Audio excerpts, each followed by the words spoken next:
Hello. Educational psychology जो कि BA part 3 का पार्ट है, उसमें से हम लोग एक चैप्टर कर रहे थे पिछले वीडियो में, एग्जामिनेशन। और उसका उसे दो पार्ट में हम लोगों को इस सिलेबस में इस साल कवर करना है। पहला पार्ट था ऐसे टाइप ऑफ एग्जामिनेशन, जिसमें हम लॉन्ग आंसर वाले क्वेश्चंस की बात कर रहे थे। ऐसे क्वेश्चंस जिनमें उत्तर लिखने के लिए आपको 2 या 2 से ज़्यादा पैराग्राफ्स लिखने पड़ते हैं। उसके मेरिट्स डिमेरिट्स क्या हैं, इस पर हम लोगों ने पिछले क्लास में चर्चा की थी। आज का यह वीडियो लेक्चर उसके दूसरे सेक्शन यानी ऑब्जेक्टिव टाइप एग्जामिनेशन, जिसको आप हिंदी में वस्तुनिष्ठ प्रकार का परीक्षा या परीक्षण कह सकते हैं। वस्तुनिष्ठ टाइप का एग्जाम कहेंगे किसको? तो ये भी एक रिटेन टेस्ट है, लिखित परीक्षा है, जिसमें परीक्षार्थी से अपेक्षा की जाती है कि जो विकल्प उसको ऑलरेडी मुहैया कराए गए हैं या उपलब्ध कराए गए हैं, या परीक्षार्थी को ऐसी अनुक्रिया रिस्पॉन्सेज देने होते हैं जो कि वस्तुनिष्ठ प्रकार के होते हैं, जो काफ़ी निश्चित या डेफिनिट होते हैं। तो इसका एक मतलब तो यह हुआ कि ऐसे टेस्ट में जो भी रिस्पॉन्सेज या अनुक्रिया विद्यार्थी को करनी है वो बहुत सीमित हो जाते हैं। ऐसे टाइप एग्जामिनेशन में आपने देखा था कि परीक्षार्थी के पास एक बार जब सवाल आ गया तो उसको वह कैसे इंटरप्रेट करता है और अपने जो प्रायर नॉलेज है उसको कैसे लॉजिकली प्रेजेंट करता है, इसकी छूट उसके पास होती थी। बट ऑब्जेक्टिव टाइप एग्जामिनेशन में स्टूडेंट के पास काफ़ी लिमिटेड रिस्पॉन्सेज करने की छूट होगी। अनुक्रिया को अगर हम संरचित या स्ट्रक्चर्ड कर देते हैं तो इसका फ़ायदा यह होता है कि पूरा जो परीक्षण प्रक्रिया है, पूरी जो परीक्षा की प्रणाली है, वह वस्तुनिष्ठ हो जाती है, उसकी रिलायबिलिटी कहीं बेहतर हो जाती है। इसके बाद हम लोग देखेंगे कि ऐसे एग्जामिनेशंस में जब आपका जो रिस्पॉन्स आ गया, विद्यार्थी ने अपनी परीक्षा दे दी, तो उसकी स्कोरिंग की जाती है, उस अनुक्रिया की जांच की जाती है। तो अक्सर ऑब्जेक्टिव टाइप ऑफ एग्जामिनेशन में जो क्वेश्चंस पूछे जाते हैं उनके साथ साथ एक आंसर की भी तैयार किया जाता है कि किस सवाल का उत्तर क्या होगा, और उसी से मिलान करके आपका फाइनल स्कोर तैयार होता है। ऐसा करने से अलग अलग परीक्षक द्वारा जो त्रुटि होती थी स्कोरिंग करते समय, या त्रुटि न कहें उसको भिन्नता कहें, कि एक ही कॉपी को अगर 2 परीक्षक जांच रहे थे तो उनमें आपस में स्कोरिंग में अंतर आ जाता था ऐसे टाइप ऑफ एग्जामिनेशंस में, उसको यहाँ पर दूर किया जा सकता है। और ये जो सब्जेक्टिव जजमेंट के लिए कोई स्कोप नहीं होता इस तरह की परीक्षा में। भारत की बात करें तो बहुत ज़्यादा उपयोग होता है ऑब्जेक्टिव टाइप ऑफ एग्जामिनेशन का, और आप लोगों ने स्वयं अनुभव किया होगा कि एक या एक से अधिक प्रतियोगी परीक्षाओं में ऐसे सवाल पूछे जाते हैं। मोस्टली MCQ, जहाँ पे एक से ज़्यादा विकल्प दिए जाते हैं और आपको उनमें से उन विकल्पों में से किसी एक का चयन करना होता है। खैर, ऑब्जेक्टिव टाइप ऑफ एग्जामिनेशंस में और भी तरह के एग्ज़ाम MCQ के अलावे भी सम्मिलित होते हैं। प्रकार की बात करें कि कितने प्रकार के होते हैं वस्तुनिष्ठ परीक्षाएं, तो ब्रॉडर सेंस में 2 भाग में बांटा जा सकता है। एक सिलेक्शन टाइप, जहाँ पे कि जिसको हिंदी में आप चयनात्मक प्रकार की परीक्षा कह सकते हैं, और यहाँ पे परीक्षार्थी को जो विकल्प दिए गए हैं उसी में से चयन करना होता है। तो इसके उदाहरण हो सकते हैं ट्रू और फॉल्स बताने वाले क्वेश्चंस, जहाँ पे एक स्टेटमेंट दिया जाता है और आपसे पूछा जाता है कि आप बताइए कि यह स्टेटमेंट ट्रू है या फॉल्स है। या मैचिंग टाइप, एक साइड पे आपको किसी अलग कंसेप्ट से जुड़े हुए शब्द दिए जाते हैं और दूसरे टाइप पे उससे रिलेटेड वर्ड्स रहते हैं, बट उसी क्रम में नहीं होते हैं, अलग क्रम में दिए होते हैं, और आपको लेफ़्ट साइड के जो भी कंसेप्ट्स हैं या वर्ड्स हैं उनको मिलान करना होता है उनके respective matchings, respective related concept से। मल्टीपल चॉइस क्वेश्चन या बहुविकल्पीय प्रश्न भी सिलेक्शन टाइप ऑब्जेक्टिव टेस्ट में ही कंसीडर किए जाएंगे, क्योंकि वहाँ भी आपको मिल रहे हैं ऑप्शंस और आप सिर्फ चयन कर रहे हैं, आपको उससे ज़्यादा कुछ नहीं करना। दूसरा जो प्रकार है वस्तुनिष्ठ परीक्षा की वह सप्लाई टाइप है। यहाँ पे आपको सीमित मात्रा में ही सही बट अपनी ओर से कुछ सूचना प्रदान करनी होती है, जैसे कि आइडेंटिफिकेशन पहचान करना, या सेंटेंस कंप्लीशन टेस्ट, तो जिसमें आपको सेंटेंस का या वाक्य का आधा भाग दिया रहता है और आधा आपको खुद से पूरा करना होता है। सिंपल रिकॉल टेस्ट है, जैसे क्वेश्चन पूछे जा सकते हैं कि बताइए भारत की राजधानी कहाँ है, तो आपको अपनी ओर से न्यू दिल्ली ऐड करना होगा। Labelling such as in maps, कई बार ऐसा होता है जो इतिहास या भूगोल जैसे विषयों में कि आपको एक मानचित्र प्रदान किया जाता है और उसमें नंबरिंग दी गई होती है कि अलग अलग पार्ट्स पे नंबर लिखे होते हैं और आपको बताना होता है कि अच्छा एक बताइए ये कौन से एरिया को दिखाता है या किस प्रकार की जलवायु को दिखाता है, तो आप वहाँ पे जाके लेबल करते हैं उसका नाम। तो ये भी ऑब्जेक्टिव टाइप ऑफ टेस्ट में ही आएगा। नंबरिंग या काउंटिंग को एन्यूमरेशन भी बोलते हैं और यहाँ पर क्या होता है कि आपको 4 या 5 विकल्प दिए गए और आपको बोला जाता है कि आप घटते या बढ़ते क्रम में उनको नंबर से सजाइए 1 to 5 या ऐसे करके।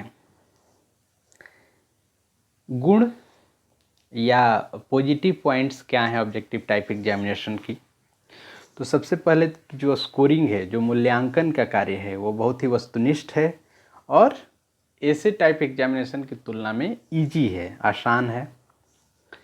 अभी आप लोग OMR से परिचित होंगे, तो OMR क्या है, उसमें हम लोग एक उस पेपर पे जो कि टेक्निकली उसको इस तरह से बनाया गया है कि कंप्यूटर द्वारा रीड किया जा सके। तो अगर इस तरह के पेपर पे एग्ज़ाम्स लिए जाते हैं तो कंप्यूटर द्वारा या इलेक्ट्रॉनिक गैजेट्स द्वारा मूल्यांकन कार्य पॉसिबल हो पाता है, जो कि ऐसे टाइप ऑफ एग्जामिनेशंस में पॉसिबल नहीं है। हमने ऐसे टाइप ऑफ एग्जामिनेशन की चर्चा करते समय बताया था कि उस एग्ज़ाम में कॉपियों के मूल्यांकन में या उत्तरों के मूल्यांकन में एग्जामिनर्स के पूर्वाग्रह का विशेष स्थान रहता था। जैसे कोई परीक्षक अगर पहले से किसी विद्यार्थी के प्रति सकारात्मक या नकारात्मक पूर्व धारणा बनाकर बैठा है तो उसका प्रभाव कॉपी के मूल्यांकन पर भी पड़ सकता है। बट वस्तुनिष्ठ टाइप ऑफ एग्जामिनेशंस में चूँकि मूल्यांकन का कार्य आंसर की या पहले से बनाए गए उत्तरों के आधार पर होता है, तो एग्जामिनर्स बायस को काफ़ी हद तक कंट्रोल किया जा सकता है। चौथा कि जो मूल्यांकन है वह परीक्षक के अपने मूड, जैसे वो किस मूड में है या दिन के किस समय में वो कॉपी का मूल्यांकन कर रहा है या उसको व्यक्तिगत रूप से कोई परेशानी है, उसका प्रभाव मूल्यांकन पर नहीं पड़ता है। और ऐसे टाइप एग्जामिनेशन में ये संभावना बनी रहती है कि परीक्षक के पर्सनल मूड या उसकी भाव दशा का प्रभाव उसके कॉपियों के मूल्यांकन पर भी पड़े। परीक्षार्थी के लिए बात करें, छात्रों के लिए बात करें, तो ऑब्जेक्टिव टाइप एग्जामिनेशन कंपेरेटिवली कम समय लेता है और कम एनर्जी लगता है। जैसे आप ऐसे टाइप एग्जामिनेशन लॉन्ग आंसर वाले एक पेपर को लिखेंगे तो उसमें आपको कहीं ज़्यादा राइटिंग वर्क लगातार आपको 3 घंटे या ऐसे किसी समय अवधि में लिखते रहना पड़ता है, जबकि ऑब्जेक्टिव टाइप एग्जामिनेशन में आपको बहुत ज़्यादा राइटिंग करने की ज़रूरत नहीं है और आप अपने रेस्पॉन्सेज कंपेरेटिवली लिमिटेड एनर्जी में और लिमिटेड टाइम में दे सकते हैं। चूँकि ऑब्जेक्टिव टाइप ऑफ एग्जामिनेशंस में नंबर ऑफ क्वेश्चंस ज़्यादा होते हैं, पूछे गए प्रश्नों की संख्या ज़्यादा होती है, तो संभव है कि सिलेबस या पाठ्यक्रम का बड़ा क्षेत्र या सभी क्षेत्रों से क्वेश्चन पूछे जा सकें। इससे सिलेक्टिव स्टडी की जो धारणा है कि आप चयनात्मक रूप से कुछ सिलेबस के पार्ट को पढ़ते हैं और कुछ को छोड़ देते हैं, इसमें कमी आती है। आपको पाठ्यक्रम को ज़्यादा विस्तार से पढ़ना पड़ता है। ग्रामर या वोकेबलरी, व्याकरण, शब्दकोश जैसे जो भाषाई क्षमताएं हैं, उनकी भूमिका कम हो जाती है। जैसे कि हो सकता है किसी का नॉलेज ज़्यादा हो बट उसको लिखने में की क्षमता या हैंड राइटिंग उसकी ख़राब हो, तो वहाँ मार्क्स उसको कम आ सकते हैं ऐसे टाइप वाले एग्जामिनेशन में। बट यहाँ ऐसा नहीं है। अगर आपको नॉलेज है, आपने राइट ऑप्शंस प्रॉम्प्ट किया तो आपको पूरे अंक दिए जाएंगे। साथ ही स्पीड ऑफ राइटिंग भी मायने नहीं रखता, और कॉन्सेप्ट्स को समझने पर यहाँ भी जोर दिया जाता है। जो आपने पढ़ा है उसको कैसे इंटरप्रेट करते हैं, या पहले के ज्ञान को कैसे अप्लाई करते हैं, लगाते हैं, उसकी भूमिका यहाँ भी बनी रहती है। सीमा की बात करें कि ऑब्जेक्टिव टाइप ऑफ एग्जामिनेशन की क्या सीमाएं हैं, तो पहला तो कि गेसिंग को रिवार्ड करता है ये प्रक्रिया। कई बार ऐसा होता है कि आपने गेस करके कोई उत्तर मारा और वो सही हो गया, तो आपको लगेगा कि ये तो वर्क कर रहा है, और आप गेस करने की प्रक्रिया को अपनाते चले जाते हैं, जो कि बिल्कुल गलत है। रोल ऑफ चांस, आपने वही गेसिंग वाली बात है कि आपने चांस से कुछ अपना उत्तर दिया और फिर भी आपके स्कोर्स आ गए, या हो सकता है कई बार किसी को ज़्यादा नॉलेज हो फिर भी बाई चांस किसी और का नंबर उससे ज़्यादा आ जाए, तो ये उसकी ऑब्जेक्टिविटी को घटा देता है। साथ ही ऑब्जेक्टिव टाइप ऑफ एग्जामिनेशन में क्वेश्चंस को रेडी करना एक टाइम टेकिंग काम है। परीक्षक को स्किलफुल भी होना पड़ता है, कुछ खास स्किल्स रखने पड़ते हैं और टाइम देना पड़ता है, तब जाके यह ऐसे प्रश्न तैयार हो पाते हैं। ग्रामर और वोकेबलरी जैसे जो क्षमताएं हैं उनका परीक्षण नहीं हो पाता है। इसको हम लोगों मेरिट्स में भी देख रहे थे कि अच्छी बात है कि किसी का ग्रामर वीक है तब भी उसको उत्तर की अनुक्रिया देने में कोई दिक्कत नहीं हो रही है। लेकिन साथ ही अगर आप किसी पाठ्यक्रम को पूरा करते हैं तो उसके साथ साथ आपसे यह भी अपेक्षा रहती है कि आप ऐसे स्किल्स भी सीखेंगे, और इनका परीक्षण ऑब्जेक्टिव टाइप ऑफ एग्जामिनेशन से नहीं हो पाता है।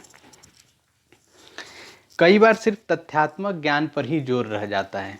अगर क्वेश्चंस बहुत अंडरस्टैंडिंग के साथ सेट नहीं किए जाएं या उनको सिंपल रखने की कोशिश की जाए तो फैक्चुअल इन्फॉर्मेशन पे जोर बढ़ जाता है।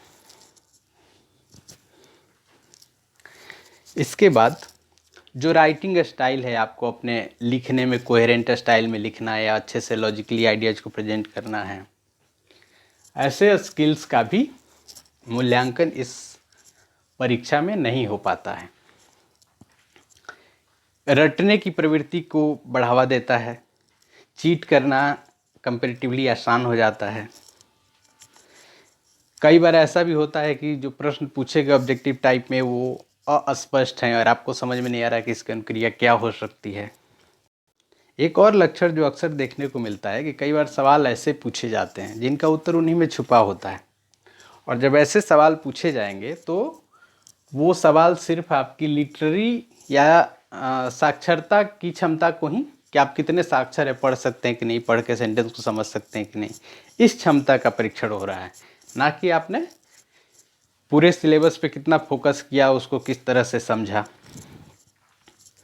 तो ऐसे टाइप टेस्ट और ऑब्जेक्टिव टाइप टेस्ट दोनों को देखने के बाद हम इस निर्णय या निष्कर्ष पर पहुंच रहे हैं कि सार्थक मूल्यांकन या सक्षम मूल्यांकन के लिए आवश्यक है कि ऑब्जेक्टिव टाइप ऑफ टेस्ट और ऐसे टाइप ऑफ टेस्ट दोनों का ही उपयोग किया जाए।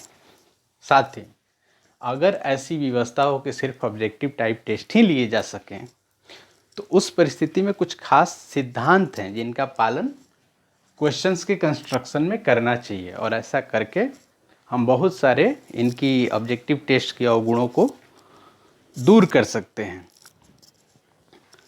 तो आज के लिए इतना ही। Thank you.